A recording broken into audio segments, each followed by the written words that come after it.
of Odin is very much tied to nomads, and this is Odin does it. It's more of a forced exile. Now, Odin, of course, is one of my favorite deities of all time because this guy is all about knowledge, and this is what this is about. So Odin self-exiles in his role as the wanderer. He wanders seeking knowledge. He is the master of self-sacrifice to acquire more knowledge, which is the power for him. He is the patron of rulers, warriors, and poets, but his power itself, he's not like Zeus, where his power is just inherited. It is earned through these extreme acts. That's where Odin really becomes different. There's a reason that he loses his eye. He gives up his eye. He is the core mechanisms of sacrifice, gives you knowledge, and that gives you authority. So he governs war strategy, not the brutal forces of war. He is a tactician of war. He's always planning for war. And he spends all his time planning for Ragnarok, even though there's no way that they're ever able to defend Ragnarok. So we do see that.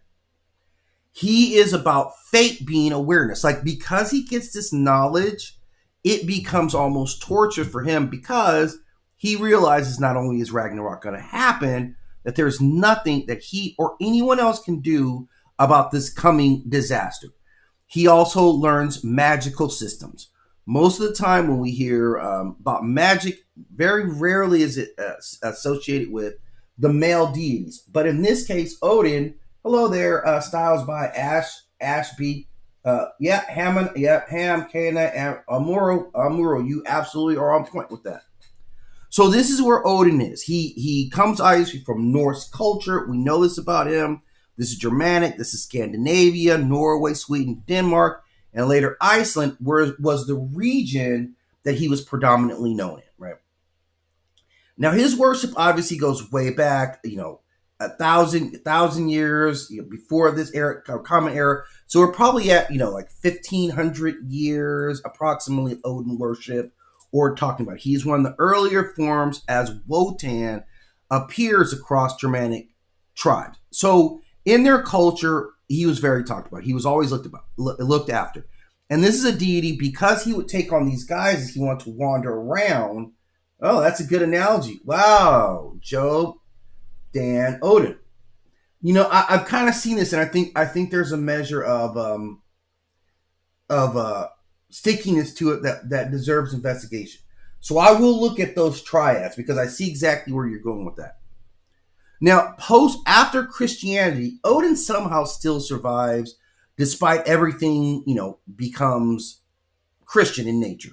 He survives through the Prose Edda and the Poetic Edda. These are the mythologies that were formed by Snorri Sturluson, who went around the countryside and gathered all these stories. This is that in itself is an amazing story that he was able to keep all those myths together to keep his culture and his civilization united. This was an amazing feat that endures to this day. It's because of him that all of us get to read about Odin and Baldur and Freya, because they were able to preserve their myths so well. And culturally, they really defend that. They really make sure that they give out really good representations. I don't know how they're allowing this new Marvel Thor character to keep running around, but they do. And yes, these were all god kings as their unifier. Now with Odin, there was a lot of stuff that was going on. Human sacrifice, ritual hangings, offerings to get this knowledge that he got. Kings playing gods by practicing paganism. Very possible. Very possible. I mean, the Amorites, if we're talking about Amuru, he was a person, right? He was himself an invader. He was not a god. He was ultimately elevated to being seen as a god. So I think there's a lot to what you're saying there. And there's been some inklings that was Odin as well, because he was not seen as a divine creature. He becomes divine because of all the knowledge that he's gained. So again, anyone wants to say that they were not gods, I can't really argue with you, because the way they're written about, this was not. Odin was tied to human sacrifice, which is what he was doing. He hung himself, he died, and he got that knowledge. So again, I talked about this when I talked about Enoch was the same thing. A regular guy who got so much knowledge that you were accepted as divine.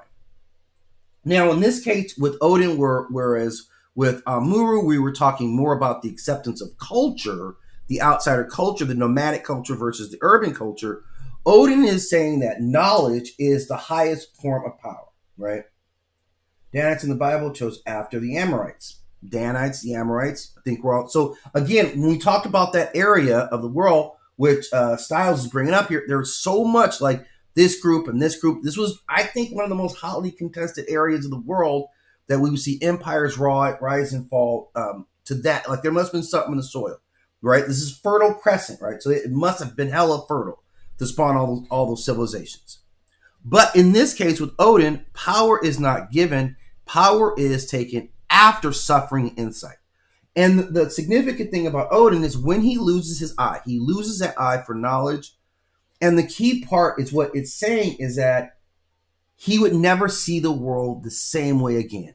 That's why his eye was gone. It became symbolic. You're never going to see the world the same after you get this knowledge. And it was 100% true, right? Change what he did.